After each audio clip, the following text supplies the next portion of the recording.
Hello YouTube, this is Morgan Airspeed Prime here with my next Avatar Korra video. This is going to be the first of 3 videos that I always do to round off the year. So this one is going to be my top 5 Avatar and Korra story moments of 2019.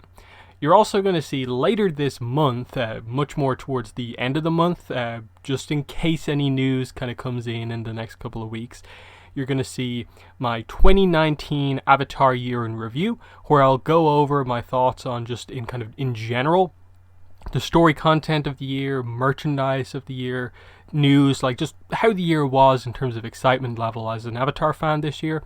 And then also, last video is going to be the 2020 preview for the story content and merchandise. What is next year shaping up like? But yeah, we're going to start off with this one in terms of our end of year content. We have all of our story content that we're going to get this year. So it's a good time to look back on what we actually got this year and what were the best story moments that we did get over the course of the year. So be aware, full spoilers for all of these books, all 4 of these comics and the novel. You'll hear spoilers for this, so be wary of that, and don't blame me if you get spoiled from this, because I warned you here. So, before we get into the moments, let's cover the books that we did actually get released this year. So in 2019, we saw the release of Imbalance Part 2 and Imbalance Part 3 in terms of Avatar The Last Airbender comics. So we finished off Imbalance as a comic series this year. We also started off and got all the way up to Part 2 with Runes of the Empire. So we got Part 1 and Part 2, with Part 3 coming early next year. So that was pretty cool on the Korra side of things. And then also this year, big new thing, our first ever full Avatar novel in The Rise of Kyoshi by FCE. So this was a huge thing with regards to story content this year that really sort of showcased a whole new medium and what it can do, and got a lot of people excited. So this is the kind of new thing this year. We're not just reliant on the comics to give us the story moments. We got a huge chunk of content with this book, so this is going to be very interesting to go through. And just before I get into the moments, I think it is interesting to take a look back on this same video that I did over the last 2 years. So my top 5 story moments from 2018 as well as 2017. And I looked back over them, and I noticed that one thing I said at the start of both of those ones is that, oh, this wasn't the best year for Avatar story content. The comics weren't particularly great this year, and none of the extra kind of material that we got, like free comics or whatever, really added anything new. This year is definitely an improvement. I think that's definitely interesting to note. 4 comics released, that's like a lot compared to what we've had in previous years, and a novel. So like 5 pieces of content, one of which being a very big piece of content. So that was very, very cool to see.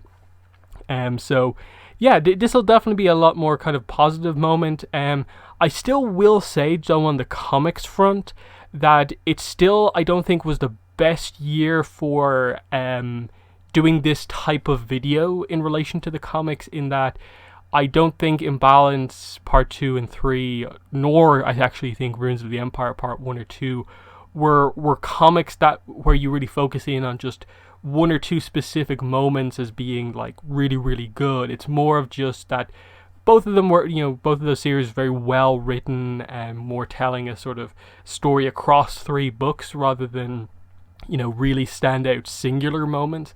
I think it is pretty telling that like the number 1 moment from last year was Aang and Katara having their conversation on Air Temple Island. That's what I went for. And I'd also say from last year, it was probably the moment that was most talked about, discussed in a way from last year. But that's not really saying much, because in the context of Imbalance, now that we have that series done as of this year, that moment didn't really end up meaning that much. They didn't really come back around to it to add on anything to it. So it's just kind of a nice scene that exists, within that book, and that's really what it is. This year, it's better, but it's better because Rise of Kyoshi exists. So let's jump into it this year with a couple of honorable mentions. So this is something I couldn't even do last year because I thought we were so light on moments, but we can actually do it this year. So I did want to include something from Imbalance, even though it's definitely, for me, the weakest Avatar comic. I still think it did have this one really, really good character arc, and specifically in Imbalance Part 3, some great moments for Rue as a character. So it's pretty interesting that I'm giving one of these honorable moments to one of our sort of new characters introduced in this series, but I think it is testament to how well written she was over the course of the series, of just building up this character to finally confront her mother over, I'm a non-bender, you're all about benders, benders, benders. Is what you're saying about non-benders, does it apply to me? I'm your daughter. And finally we got that moment, and it was really big. The art is fantastic. I really like the way the background in this sequence in particular that I have the picture up of gets across the emotions with just the colour in the background. And finally we see her stand up to her mother, and then of course later on we see her, thanks to Sokka and Suki, deciding to reveal the plan to Team Avatar, and then actually learn chi blocking and try to physically confront her mother to stop her. It's to the point where, like, one of the few things I want to come back to out of Imbalance is Rue as a character, to see where they go with her. So I think it was definitely worth mentioning here. Maybe not quite enough to make the top 5 list, the actual list, but a scene from Imbalance that I just had to mention. So the second and the last honorable mention that I have here before we get into the list is this one. So honorable mention 2 is going to be Kuvira's trial from Runes of the Empire Part 1. In a way, like, this is the big sort of plot thing that gets started in Runes of the Empire. It's Kuvira's trial and what she says, everyone's reaction to this. This is what gets us started on this arc for Kuvira. It's, she surrendered to Korra, so she must be just willing to accept no matter what happens. But here we have her, trying to defend herself to a certain degree, not just I am at fault for absolutely everything that happened. You're being unwilling to accept that, but you can definitely tell wanting to still take responsibility for what she has done, and that being the arc for the character and how it develops from here. And that in the immediate aftermath of her saying this big moment here, not guilty, Sue is like, when will you finally take responsibility for your actions? And that leads into the flashback sequence and her trying to improve her reputation over the course of this book. We'll see where they go in Runes of the Empire Part 3 to see if they deliver on the Kuvira arc that's been set up so well in Part 1 and 2. But I definitely think in terms of Runes of the Empire, this is the moment that kind of starts off this arc of, we're doing something interesting with Kuvira here. This is the approach that we're taking to it. So it was one of the big preview things for Runes of the Empire as it was coming out, and I still think it stands up as being one of the more memorable moments from the year. So let's get into the list properly. Number 5 is going to be this one here, also from Runes of the Empire, but this time Part 2, and it is Wu is confronted by a vision of Hu Ting in the swamp. So the dead queen comes back to haunt Wu here when he's going through the swamp. And what I like about this scene so much is that, like, I didn't expect in Runes of the Empire, after Part 1 and Wu, deciding about the elections and stuff like that, I didn't expect them to sort of continue that arc for him. But a scene like this, it's hard to believe, but like, this was probably one of the best parts of Runes of the Empire Part 2.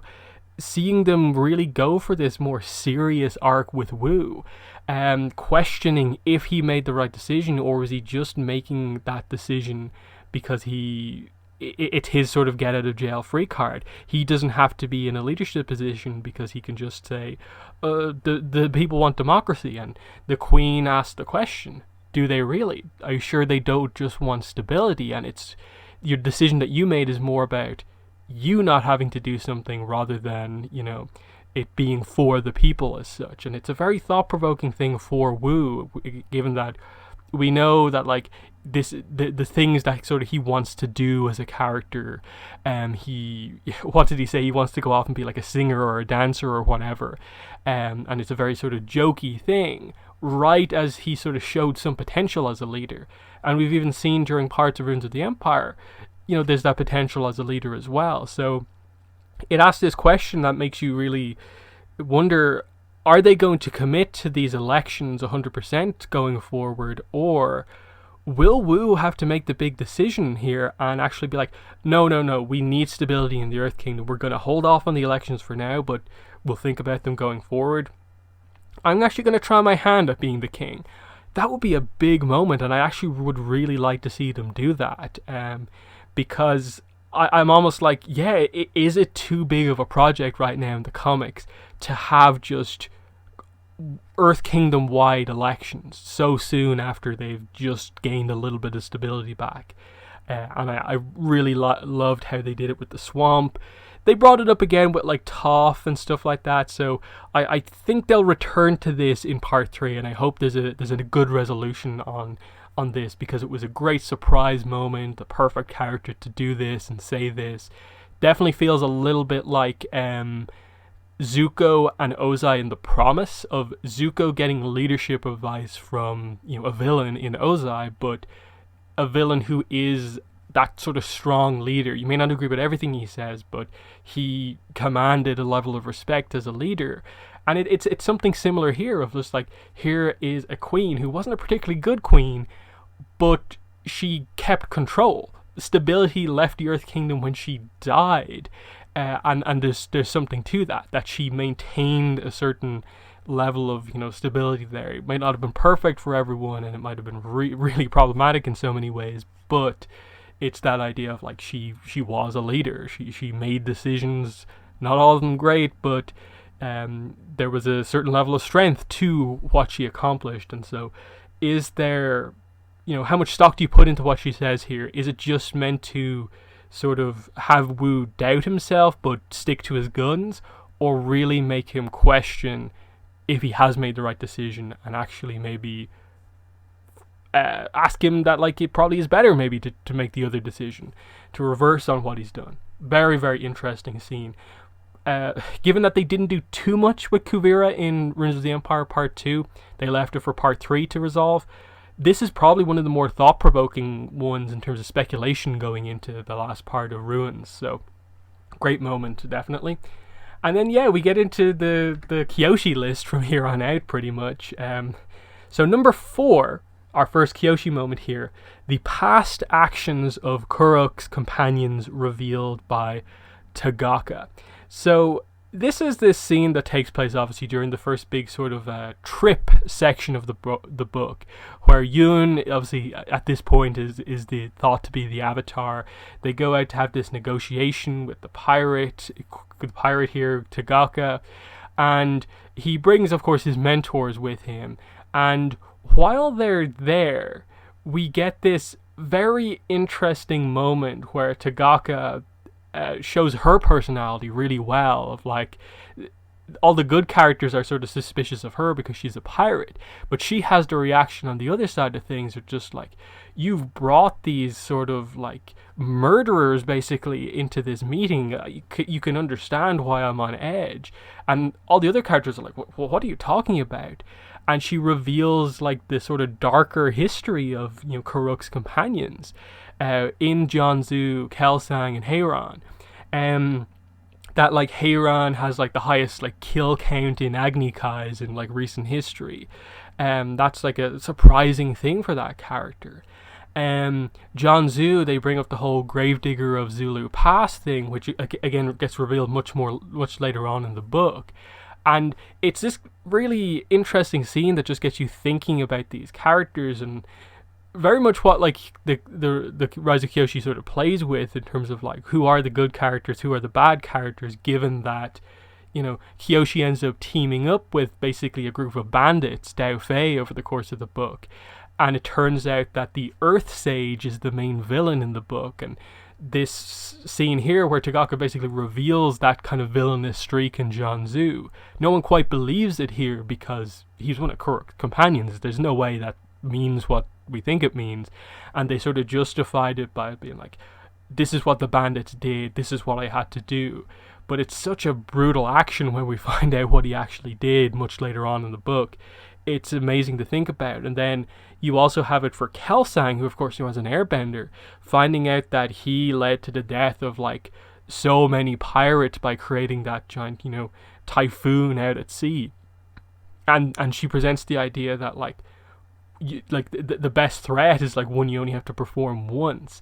And just with that one action, he's led to sort of a level of safety in a certain part of the sea for that long. That's how like big Kelsang's actions were that day. And it's like a dark stain on his history, and of the three, he's the only one who's like really hurt by this. Heiran, Jianzhu, they completely like stand by their actions. He, as an airbender, of course, is very hurt by this.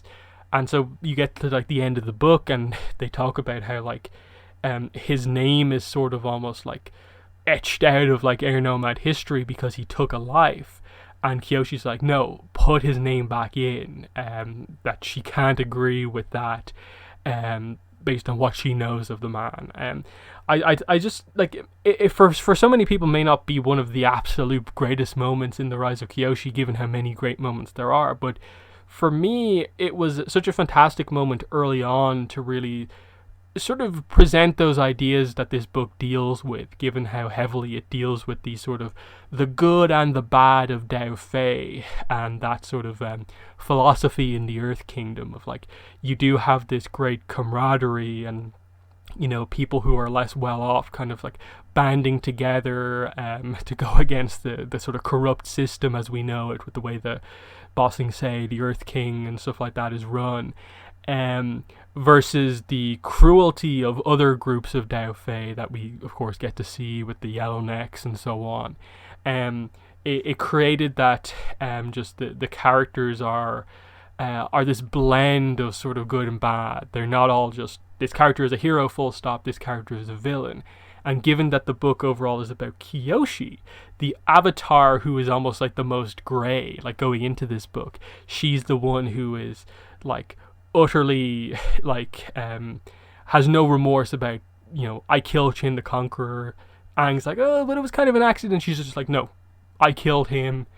It might have looked like an accident, but I was going to do it anyway. That's the sort of character she is, and we get to sort of see where that comes from over the course of the book. And early on, Tagaka revealing the darker truth about Kuruk's companions was a really cool one, to just see that members of a previous group of Team Avatar, basically, for Kuruk, with him gone, this is what they had to do to keep the peace. These very brutal actions, not having the Avatar for so long, not having that respect that is given to the Avatar. This is what they had to do. Yeah, fantastic moment. Number 3 is the reveal of Kyoshi's parents.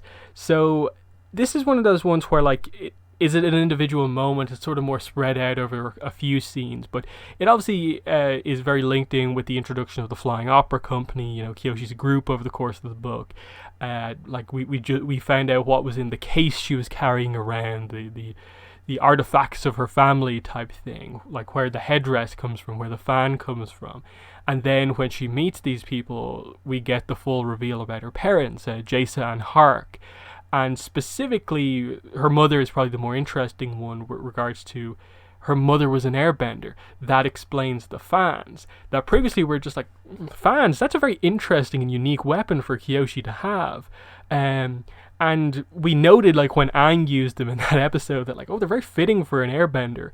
But nothing until this book had made that connection that like, it is an airbender weapon because her mother was an airbender. Like, it was one of those moments that, like, when people read it in the book, it was one of those ones where everyone wanted to spread that piece of news around, because it was a big reveal, just that this is where Kyoshi comes from. It's not just two Earth Kingdom parents, it's an airbender and an Earth Kingdom man. And just that story of her mother, of just she's a pretty powerful, well respected airbender, has her tattoos, and she just falls in love with Hark, who was a kind of low-key Daofei, low-key sort of bandit. And they just come together. He sort of brings her in on this stuff. She tattoos over her arrow tattoos with snakes and stuff like that. The discussion about her sort of spiritual taint as an airbender, that because as an airbender they're so spiritual that her taking that sort of Daofei path kind of affected her power level, and so she amplified that with the fans later on. It's so cool, and especially how it relates to the fact that like Kelsang ends up like raising Kyoshi. Just that connection of like her mother was an airbender, but she actually ends up getting raised by an airbender as well. It was just so interesting, the early section of the book when they were teasing what is Kyoshi's lineage, what happened to her parents, what's going on here, and just the discussion, the dynamic within the group of like Jason and Hark are so well respected, and Kyoshi sort of has to earn everyone's respect, because you know they loved the two of them, but Kyoshi's kind of new, but she eventually becomes the leader of the group and kind of proves herself. It's super well done, and it's just like I said, one of those moments that everyone, when they got to this moment, was like, "Whoa, Kyoshi's mother's an airbender!" Like, kind of crazy moment just to think about. But we'll move on. Number 2, Kyoshi's duel with Zhu Ping An. Basically everything in the build-up to this scene, the scene itself, and the aftermath, fantastic scene. Because the thing to remember with this is that they teased this guy super early on in the book, you know, the idea of like, oh, the Ellenex led by Zhu Ping An, like the whole Zulu Pass thing taken down by John Zhu, and then they get the tease like they're brought in for this job to help free a sort of, you know, Daofei brother who's been captured, and they get this guy out. Then they kind of casually overhear that this is his name, and they realize, oh, what have we just done? Like, we thought we were just helping out another Daofei group and it would be this very minor thing, but we've just unleashed this kind of like terrorist on the world. And Kyoshi realizes she, as the Avatar, like she realizes at this moment, she has to step in as the Avatar. This is not something she can let happen. And it was that development of her character, especially given all the scenes with Lao Ji or Lao Je, however you pronounce his name, over the course of the book, and him sort of teaching her to be an assassin, to eventually kill, that she doesn't go ahead and kill the guy Lao Ji asks her to kill, like the kill that he has planned out for her. Instead, we get this moment and her stepping in to stop the leader of the Ellenex once and for all. And it's great because she does it in the right way. She does the whole the official Daofei challenge. She wants it to be a bending fight. And then you get the surprise reveal that Zhu Ping An is a firebender, but also that he's a lightning bender. And it was this incredible moment because in the era that we're dealing with now, you're unsure about, like, has lightning been invented at this point, or is it a more newer thing in Avatar? But it's revealed that effectively he is kind of one of the first, kind of almost, that back in this era it is like super rare. Like, it is one of these abilities that only a select few people have, and even the high ups in sort of Fire Nation society are sort of wondering, how does he have this ability to like shoot lightning? So just cool setup on the whole lightning, and then it being like, oh, Kyoshi's in trouble here. Like, she's never seen this ability before. How's she going to deal with this? And then, boom, Avatar state. This is her first kill. She kills him. She knows there is no kind of saving him. There's no talking him out of it. The world will be better without him. And it's just that the sort of philosophy of, you know, what is the right thing to do, and like, would people be better off with a character dead or not. That's what the whole Laoji and Kyoshi stuff was building up to, and I thought they did it so well here, of Kyoshi making the decision on her own to kill this guy, but then to spare the other character, of course, earlier on in the book. So, you know, fantastic moment. She obviously gets pretty badly injured in the aftermath of this, and then the book is just kind of big moment after big moment from here on out. But it's a great moment. Number one is this one. It's basically the entirety of the chapter that is called The Spirit, and I just say here, this is the chapter that features the quote-unquote death of Yoon, and also Jianzhu killing Kelsang, along with a variety of other scenes. The introduction of like Father Glowworm as a character, the spirit, Kyoshi being confirmed by Glowworm to be the avatar to everyone, that leading to like Yoon's kind of like heartbreaking moment of finding out he is not the avatar, and how he'd said to Kyoshi earlier on that like he'd be okay if it was her, but you find out in this moment that he's not okay with it, that this has broken him. And it's the one bit of setup that we have for where they're going with Yoon as a character going into like the end of this book and into the second Kyoshi novel next year. And then, yeah, like Hellsang arriving on the scene as, you know, Kyoshi is going at Jianzhu for what he's done. This is the villain kind of coming out party for Jianzhu. It's such an eventful chapter, and it really shows you kind of where this book is willing to go with regards to just killing off characters that seem like they're main characters. Like, I'd say everyone who read this book early on was like, Yoon is going to be a member of Kyoshi's team Avatar, 100%. You know, Yoon, Jianzhu, Kelsang, they're on the team, no problem. It's Rangi, Kelsang, and Yoon. That's the team. No, Yoon is quote-unquote killed off this early in the book. Kelsang is killed by Jianzhu. Jianzhu's the villain of the piece. What Tagaka said earlier on from my number 4 moment, it comes back here. It's revealed that this is the length that he is willing to go through. The fact that you have that betrayal for Yoon by Kelsang, by Jianzhu, that you get Yoon's point of view, that he considered Jianzhu to be like a father to him, like taking him in, like taking him off the streets, and the kind of tricks he was playing on people by winning Pai Sho and so on. And, you know, Jianzhu kind of created this amazing life for him, this path for him. And the second he found out Yoon wasn't the avatar, he immediately just didn't care about him, switched to, I care about Kyoshi. It's a great moment because it sets up that betrayal for the character, and the conflicted feelings of Yoon going forward, what's going on with him, what happened with Father Glowworm. Because, again, you go back to the details of this scene, Yoon let himself get taken. He had an opportunity to sort of reach out to fight what was happening, but he chose to just sort of accept what happened.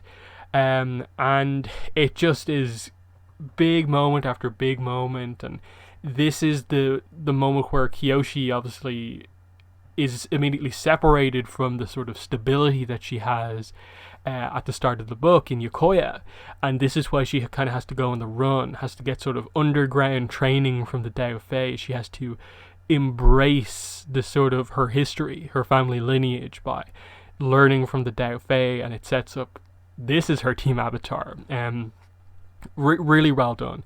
And it's just, this is the big start of plot, huge thing happens moment, and I thought they nailed it on so many levels because there's so much going on. They alter the sort of like path of so many characters in this scene. Yoon gone, Kelsang gone, Jianzhu is now the villain. Kyoshi goes from taking this path to taking this whole other path. Rangi now is going with Kyoshi, and so on. Really, really well done. So that's my number 1 moment. And again, it highlights that Rise of Kyoshi probably could have been the top 10 moments of this list just on its own, because there are so many great moments in this. Like, I could have mentioned some of the scenes with Kyoshi and Lao Ji.